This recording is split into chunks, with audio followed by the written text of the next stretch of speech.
कहानी शुरू होती है दूसरे विश्व युद्ध के आखिरी दिनों से। एक शिकिशिमा नाम का कामिकाजी पायलट अपने प्लेन को ऑडो आइलैंड पर उतारता है क्योंकि युद्ध के दौरान उसके प्लेन में कोई खराबी आ जाती है और यहाँ पर कुछ मैकेनिक्स रहते हैं जो कि प्लेन को ठीक करते हैं, लेकिन उन्हें इस प्लेन में कोई खराबी नहीं मिल रही थी। इसलिए वहाँ का मैकेनिक जिसका नाम ताचिबाना है वो शिकिशिमा से कहता है कि हमें बारीकी से ढूंढने पर भी इस प्लेन में कोई खराबी नहीं मिली, पर शिकिशिमा कोई जवाब नहीं देता और मैकेनिक ताचिबाना उसका फेस देखकर समझ जाता है कि युद्ध से भागकर ये प्लेन खराब होने का बहाना बनाकर यहाँ आइलैंड पर आया है, जिसके बाद शिकिशिमा काफी शर्मिंदा हो जाता है। पर एक जूनियर मैकेनिक आकर कहता है कि तुमने यहाँ आकर कुछ गलत नहीं किया, क्योंकि ये बात तो पूरा देश जानता है कि कामिकाजी पायलट चाहे अपनी जान भी दे दें तो भी ये जंग हम नहीं जीत सकते। तभी शिकिशिमा देखता है कि वहाँ कुछ एक तरह की मछलियाँ पानी के ऊपर आ गई हैं। अब थोड़ी देर बाद रात होने लगती है और तभी वहाँ इमरजेंसी सायरन बजने की आवाज सुनाई देती है और वहाँ सबको लगता है कि हमारे ऊपर दुश्मन का हमला होने वाला है, लेकिन वहाँ पर उनको एक बड़ा सा जानवर दिखाई देता है जिसको देखकर सारे घबरा जाते हैं और उन्हें समझ नहीं आता कि ये क्या चीज है। लेकिन उनमें से एक कहता है कि शायद ये गॉडजिला है।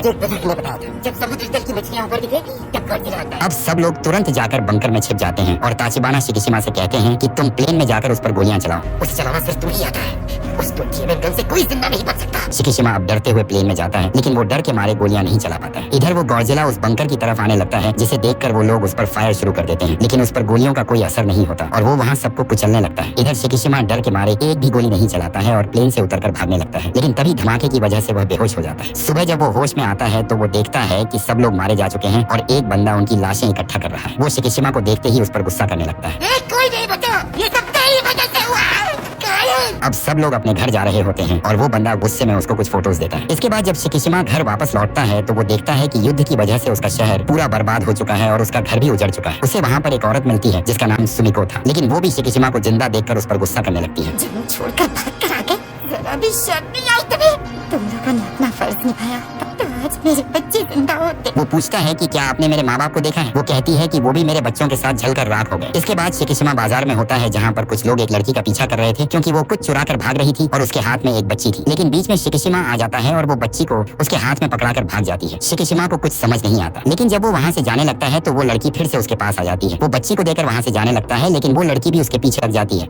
वहीं पर छोड़कर क्यों नहीं चले गए? ये छोटी बच्ची को मैं बाजार में कैसे छोड़ देता? अरे वाह! वो उसको मना करता है, फिर भी वो उसके पीछे पीछे उसके घर तक आ जाती है। हमें ऐसे बाजार में छोड़कर जाओगे तो हम भूखे प्यासे मर जाएंगे ना। हाँ तो मैं क्या करूँ? शिकिशिमा पूछता है कि तुम्हारा पति कहाँ है? वो कहती है कि क्या मैं तुम्हें शादीशुदा लग रही हूँ? वो पूछता है ये बच्ची किसकी है? वो बताती है कि हवाई हमले में इसकी माँ ने दम तोड़ते हुए इसको मुझे सौंपा था। इस बच्ची का नाम अकीको होता है और वो अपना नाम नोरिको बताती है। इसके बाद वो उस बच्ची के साथ उसके टूटे हुए घर में ही सो जाती है और शिकिशिमा सोचता है कि ये तो गले ही पड़ गई। दूसरे दिन वो औरत शिकिशिमा से कहती है, तुम एक औरत और बच्ची को घर में लाकर अपने आप को मसीहा समझते हो, लेकिन जब हीरो बनना था तब तो भाग कर आ गए। शिकिशिमा कहता है कि वो खुद से आ गई और वो बच्ची भी उसकी नहीं है। सुमिको पूछती है कि क्या उस बच्ची के खाने के लिए कुछ है? शिकिशिमा नहीं कहता है। जिसके बाद सुमिको उस बच्ची के खाने के लिए थोड़े चावल देती है जो उसके खाने के लिए बचे थे। दूसरे दिन शिकिशिमा घर आकर बताता है कि मुझे एक काम मिला है जिसके लिए 3000 येन एडवांस भी मिले हैं। नोरिको कहती है कि काम के पहले ही 3000 एडवांस कैसे मिल गया? जरूर ये कोई धोखा हो सकता है। शिकिशिमा कहता है कि ऐसी कोई बात नहीं है, दरअसल ये कंपनी सरकार के लिए काम करती है और ये काम थोड़ा खतरनाक है, इसलिए ज्यादा पैसे मिल रहे हैं। वो बताता है कि जंग के दौरान हमारी और अमेरिकी नौसेना ने समुद्र में बहुत सारी माइंस बिछाई थी और उन्हें निकालने का काम हमें मिला है। ये सुनकर नोरिको भड़क जाती है और कहती है कि इसमें तुम्हारी जान भी जा सकती है। शिकिशिमा कहता है कि ऐसे हालात में ये काम मिल गया यही बहुत है और ऊपर से अकीको की भी जिम्मेदारी है और काम खतरनाक है, इसका मतलब मर थोड़ी जाऊंगा मैं, और मुझे ऐसी नाव पर भेजेंगे जो खासकर मैग्नेटिक माइन से बचने के लिए ही बनी है। लेकिन जब वो ड्यूटी पर पहुंचता है तो देखता है कि ये तो बस लकड़ी से बनी छोटी सी नाव है। उसे वहाँ पर 3 लोग मिलते हैं, कैप्टन अकित्सु, मिजुशिमा और नोदा, जो कि जंग के दौरान नौसेना के लिए हथियार बनाने का काम करते थे। वो बताते हैं कि हमारी और अमेरिकी नौसेना ने जंग के दौरान करीब 60,000 माइंस जापान के किनारे बिछा रखी है, जिनमें सबसे खतरनाक है मैग्नेटिक माइंस, और लोहे से बना नाव या जहाज उसके पास जाते ही फट जाएगी, इसलिए हम लकड़ी से बनी नाव का इस्तेमाल करते हैं। कैप्टन बताता है कि हमारा साथी एक और नाव है और दोनों नाव से बांधी रस्सी में लगी कटर माइंस के तार को काट देगी, जिससे माइंस सतह पर आ जाएंगी और हम गन से उसको उड़ा देते हैं। लेकिन कैप्टन अकित्सु से निशाना जल्दी नहीं लग रहा था, तो शिकिशिमा निशाना लगाता है और क्योंकि उसे फाइटर प्लेन उड़ाने का एक्सपीरियंस होता है इसलिए वो तुरंत माइन को उड़ा देता है और ये देखकर सब लोग काफी इंप्रेस हो जाते हैं। और अब ये सब ऐसे टीम बनकर रोज ड्यूटी करने लगते हैं और ये दोनों मिलकर अकीको की अच्छी परवरिश कर रहे होते हैं और अब अकीको भी थोड़ी बड़ी हो चुकी है और उन पैसों से शिकिशिमा ने अपने टूटे हुए घर को भी ठीक करवा लिया होता है। कुछ दिन बाद वो अपने टीममेट्स को अपने घर डिनर पर बुलाता है। वहाँ पर नोदा नोरिको की फोटो ले रहे होते हैं और उन सबको लग रहा होता है कि शिकिशिमा शादीशुदा है, पर उनको पता चलता है कि ये तो शादीशुदा नहीं है। फिर वो पूछते हैं कि ये बच्ची किसकी है? शिकिशिमा उनको सब कुछ बताता है। तभी अकीको उसे पापा कहती है, जिस पर वो कहता है कि मैं तुम्हारा पापा नहीं हूँ। वो लोग कहते हैं कि किस्मत ने ही तुम तीनों को मिलाया है और तुम्हें इनको अपना लेना चाहिए, लेकिन शिकिशिमा साफ साफ ना कह देता है और ये सब नोरिको बस सुन रही होती है। फिर एक दिन जब शिकिशिमा घर लौटता है तो वो देखता है कि नोरिको ने कुछ अलग ड्रेस पहनी हुई है। वो बताती है कि मुझे गिंजा शहर के एक ऑफिस में नौकरी मिली है। शिकिशिमा कहता है कि मैं पैसे कमा तो रहा हूँ, तुम्हें काम करने की क्या जरूरत है। नोरिको बताती है कि मैं हमेशा अपने पैरों पर खड़े रहना चाहती थी और तुम्हारे साथ रही तो तुम्हारी भी कभी शादी नहीं होगी। वो कहता है अकीको का ख्याल कौन रखेगा। वो कहती है कि सुमिको जी ने कहा है कि वो मेरे काम से लौटने तक अकीको का ख्याल रखेंगी। फिर जब वो एक दिन काम पर होते हैं तो उन्हें एक जहाज बुरी तरह से बर्बाद हुई दिखती है। वो सोचते हैं कि क्या इस जहाज का ये हाल किसी बड़ी शार्क या भेल ने किया है। डॉक्टर नोरा कहते हैं कि ये काम किसी शार्क या भेल ने नहीं किया और ना ही किसी हथियार का लगता है, ये काम तो किसी बड़े जानवर का लगता है। तभी शिकिशिमा वहाँ पर कुछ मछलियों को देखता है और कहता है कि जंग के दौरान मैंने ओडो आइलैंड पर ऐसी ही मछलियां देखा था जिसके बाद गॉडजिला आया था, लेकिन उनको विश्वास नहीं हो रहा था। कैप्टन कहता है कि ऐसी कोई चीज नहीं होती, पर शिकिशिमा बताता है कि वो एक कामिकाजी पायलट हुआ करता था और उस आइलैंड पर वो मैकेनिक्स को कोई हथियार ने नहीं बल्कि गॉडजिला ने मारा था। ये सुनकर मिजुशिमा घबरा जाता है और कहता है कि अगर इतने बड़े जहाज का ये हाल हुआ है तो हम इस छोटी सी नाव से उसका सामना कैसे करेंगे। डॉक्टर नोरा कहते हैं कि सब्र रखो, सिंगापुर से ताकाओ जहाज आ रहा है और अब उसके आने तक हमें उस जानवर को यहीं रोक कर रखना है और आज जो हम करने वाले हैं वो किसी को भी बताने से मना किया गया है। इसके बाद वो लोग 2 माइंस को नाव पर रख लिए होते हैं हथियार की तरह इस्तेमाल करने के लिए, लेकिन तभी शिकिशिमा देखता है कि बहुत सारी मछलियां उस सतह पर आ चुकी हैं। वो तुरंत सबको सावधान करने लगता है कि अब गॉडजिला आने वाला है और कैप्टन भी दूसरी नाव को कांटेक्ट करके उसको सावधान करता है, लेकिन तभी वो देखते हैं कि वो बड़ा सा जानवर उस नाव को कुछ ही सेकंड में बर्बाद कर देता है और अब इनकी तरफ बढ़ने लगता है। वो लोग तुरंत नाव को भगाने लगते हैं और साथ ही साथ एक माइन को पानी में उसके पास छोड़कर उसको ब्लास्ट करते हैं, लेकिन उससे गॉडजिला और भी आक्रामक हो जाता है, जिसके बाद शिकिशिमा उस पर गोलियां चलाता है लेकिन उस पर कोई असर नहीं होता है। तभी डॉक्टर नोरा कहते हैं कि हम लोग उसके मुंह में माइन फोड़ते हैं, जिसके बाद वो दूसरी माइन को उसके मुंह तक पहुंचा तो देते हैं, लेकिन स्विच घुमाने पर वो नहीं फूटता है और वो देखते हैं तो उसकी वायर कटी हुई थी, लेकिन तभी शिकिशिमा गोलियों से उसके मुंह में पड़े माइन पर निशाना लगाता है और वो फूट भी जाती है, लेकिन वो लोग देखते हैं कि वो तुरंत ही पूरी तरह से रिवाइव हो चुका है और इस बार वो अपनी एटॉमिक ब्रीथ उन पर छोड़ने ही वाला होता है। तभी वहाँ पर वो लड़ाकू जहाज आ जाती है और उस पर तोपों से हमला करने लगती है, जिसके बाद गॉडजिला सीधा उस जहाज की तरफ बढ़ता है और उस पर तोड़फोड़ करने लगता है। वो लोग उस पर तोपों से हमला कर रहे थे जिससे वो पानी में गिर जा रहा था, लेकिन तुरंत ही वो उठकर तोड़फोड़ शुरू कर दे रहा था। इसके बाद वो पानी के अंदर से ही अपनी एटॉमिक ब्रीथ छोड़ता है और वो जहाज एक सेकंड में खत्म हो जाती है और गॉडजिला वहाँ से चला जाता है। इसके बाद जब शिकिशिमा की नींद खुलती है तो वो देखता है कि वो एक हॉस्पिटल में है। वो पूछता है कि गॉडजिला का क्या हुआ। नोरा कहते हैं कि वो कहाँ गया उस बारे में कुछ पता नहीं चला। शिकिशिमा कहता है कि वो टोक्यो की तरफ जा रहा था, हमें जल्दी से शहर खाली करवाना होगा वरना बहुत जाने जाएंगी। नोरा उसको शांत कराते हुए कहते हैं कि सरकार ने ये बात अभी लोगों से नहीं बताई, उन्हें डर है कि लोग घबरा न जाएं और सरकार इसकी जिम्मेदारी लेने को तैयार नहीं क्योंकि अफरा तफरी मच जाएगी। इसके बाद रात को जब शिकिशिमा घर पर होता है तब नोरिको उससे पूछती है कि वहाँ हुआ क्या था, लेकिन शिकिशिमा नहीं बता रहा था, जिस पर नोरिको कहती है कि जब से तुमने सड़क से हमें आसरा दिया है तब से हम साथ में सब सही हैं। मैंने अपने बारे में तुम्हें सब कुछ बताया लेकिन तुम कुछ नहीं बताते, आखिर कौन सा बोझ मन में लिए हुए हो। तब शिकिशिमा बताना शुरू करता है कि मैं फर्ज से भागने वाला एक कामिकाजी पायलट हूँ। उस ऑडो आइलैंड पर भी मैं किसी को उस गॉडजिला से नहीं बचा पाया। वो सब मेरे सपने में आते हैं और पूछते हैं कि हमें छोड़कर तू क्यों जिंदा बच गया। नोरिको उसे समझाती है कि जंग से बचने के बाद सबको जीने का हक है, लेकिन शिकिशिमा बस रोए जा रहा था। दूसरे दिन टोक्यो की नौसेना देखती है कि वो बड़ा सा जानवर फिर से आ चुका है और अब वो टोक्यो की तरफ बढ़ रहा है और वो लोग उसे रोक नहीं पा रहे थे। तभी पूरे शहर में अनाउंस किया जाता है कि एक विशाल जानवर गिंजा शहर की तरफ तेजी से आ रहा है, आप सभी किसी सुरक्षित जगह चले जाएं।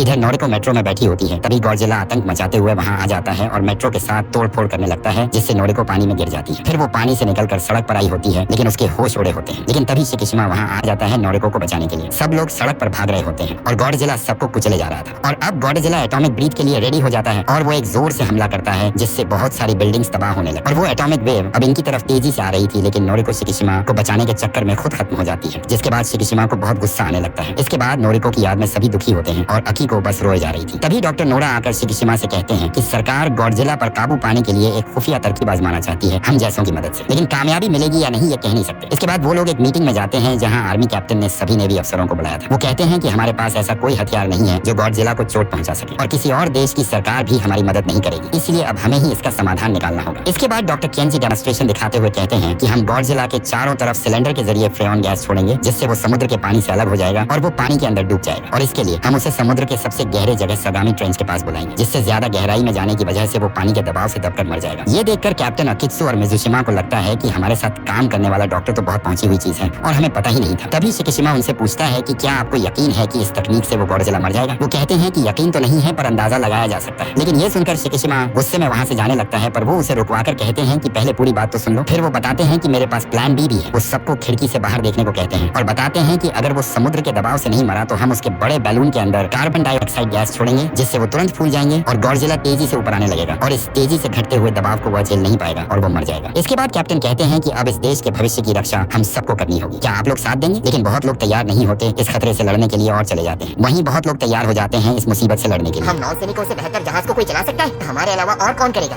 दोस्तों आप सब तैयार हैं?